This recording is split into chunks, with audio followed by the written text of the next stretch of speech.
ஞானேஸ்வரியில் அத்தியாயம் 18 ஸ்லோகம் 64. பகவான் குஹ்யமான அதிரகசியமான ஞானோபதேசத்தை மீண்டும் தொடங்குகிறார். ஓகேவா?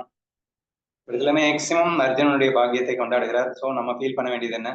We are all so lucky fellows. So நம்மளுடைய பாக்கியத்தை ஞானதேவர் கொண்டாடுவதாக நீங்கள் நினைத்துக் கொள்ளுங்கள்.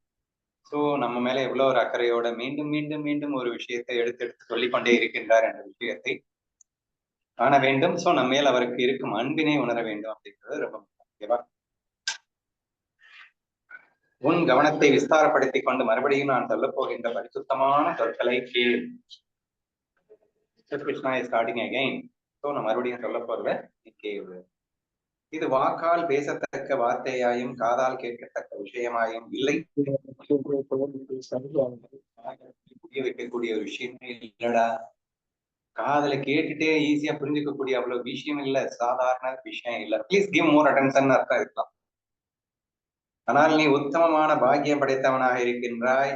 ஆமையின் குஞ்சுகளின் வயிறு ஆமையின் பார்வையாலேயே நிறைந்து போகிறது அல்லவா? சாதக பட்சிகளின் தாகத்தை தீர்க்க ஆகாசமே தன் வீட்டு நீரை கொண்டு வந்து கொடுக்கின்றது.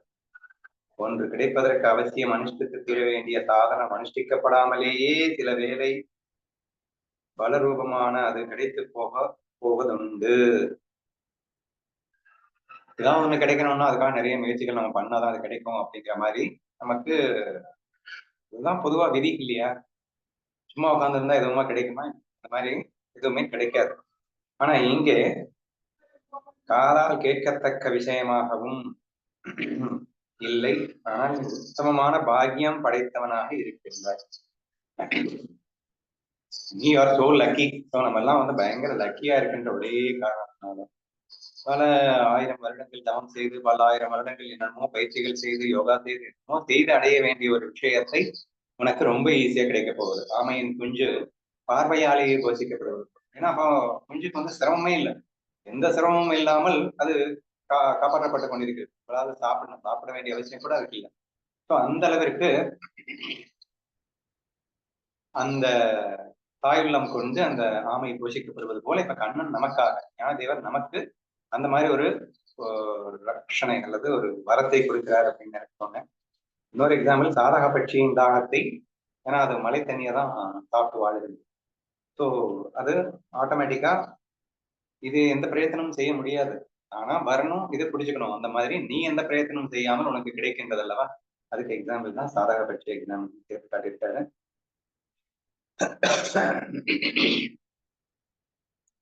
ஸோ அந்த மாதிரி ஏதோ ஒண்ணு கிடைக்கணும்னா அதுக்காக அனுஷ்டித்து தர வேண்டியவன எந்த முயற்சியும் இல்லாமலும் லக்கி ஃபெல்லோஸ்க்கு சில கிடைக்கிறது உண்டு.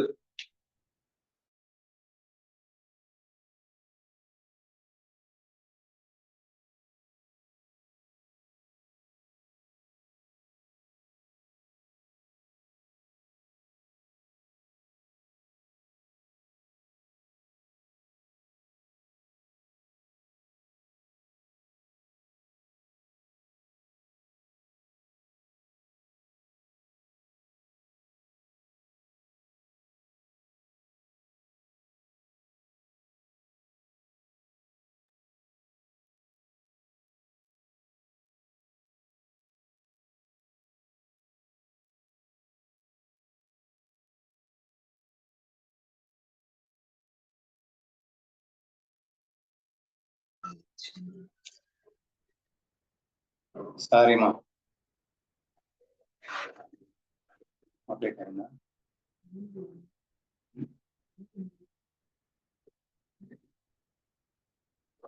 இடையில இன்டர்நெட் ப்ராப்ளம்.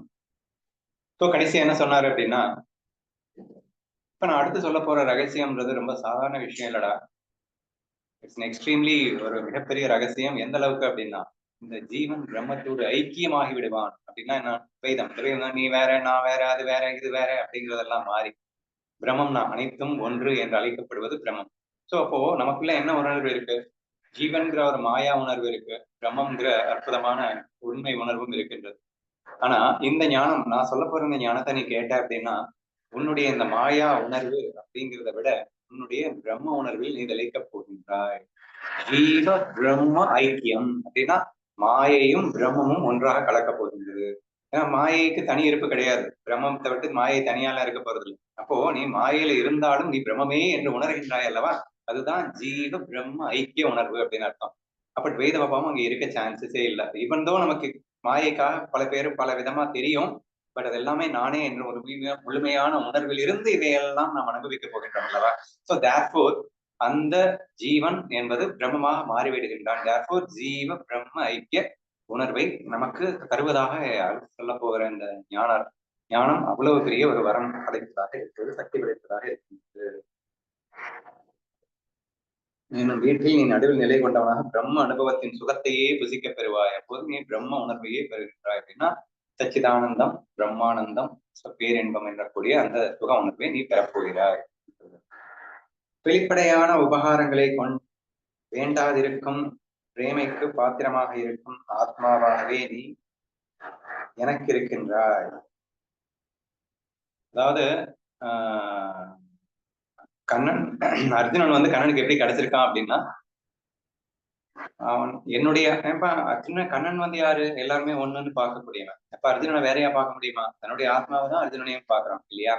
தன்னை ஆத்மாவாகவே உன்னை நினைக்கின்றேன் அப்படின்னு வெளிப்படையான உபகாரங்களை வேண்டாதிருக்கும் பிரேமைக்கு பாத்திரமாக இருக்கும் ஆத்மாவை.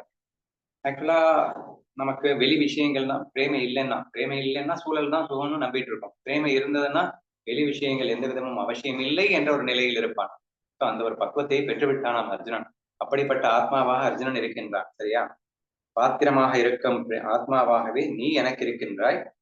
பிரியோத்தமா, கண்ணாடியை மேலும் மேலும் துடைத்து சத்தம் செய்து வைத்தல் அக்கண்ணாடியின் நன்மையை உத்தேசித்ததாய் இராமல் நம்முடைய நன்மையை உத்தேசித்ததாய் இருப்பது போலே உன்னை நிமித்தமாக வைத்துக் கொண்டு நான் பேசுவதெல்லாம் என்னுடைய லாபத்துக்கே ஏற்படுகிறது.